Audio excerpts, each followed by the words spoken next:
Champions ট্রফির আগে নিজের প্রস্তুতি নিয়ে যথেষ্ট আত্মবিশ্বাস শান্তর। চ্যাম্পিয়ন্স ট্রফিকে সামনে রেখে বাংলাদেশ দলের প্রস্তুতি চলছে জোরে সোরে। গেল শনিবার শুরু হওয়া এই অনুশীলন পর্বের শেষ দিনে গণমাধ্যমের সামনে আসেন অধিনায়ক নাজমুল হোসেন শান্ত। বিপিএলে খুব বেশি ম্যাচ খেলার সুযোগ না পেলেও নিজের প্রস্তুতি নিয়ে বেশ আত্মবিশ্বাসী তিনি। শান্ত বলেন, আলহামদুলিল্লাহ, ম্যাচ না খেললেও সেটা আমাকে কিছুটা বাড়তি সময় দিয়েছে নিজেকে ব্যাটিং আর ফিটনেস নিয়ে কাজ করার। কোচদের সহায়তায় আমি সেই সময়টাকে ভালোভাবে কাজে লাগাতে পেরেছি।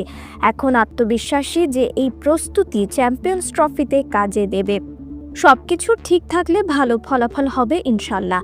এদিকে বাংলাদেশের চ্যাম্পিয়ন্স ট্রফিতে সম্ভাবনা নিয়ে অস্ট্রেলিয়ার কিংবদন্তি রিকি পন্টিংয়ের নেতিবাচক মন্তব্য নিয়ে প্রশ্ন করা হলে শান্ত সরলভাবেই জানান, এই বিষয়ে আমার কোনো মন্তব্য নেই।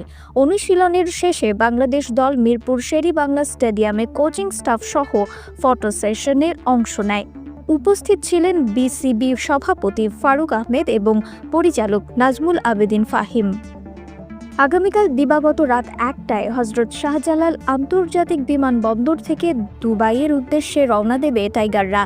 17 ফেব্রুয়ারি একটি প্রস্তুতি ম্যাচ শেষে 20 ফেব্রুয়ারি ভারতের বিপক্ষে প্রথম ম্যাচ খেলবে বাংলাদেশ।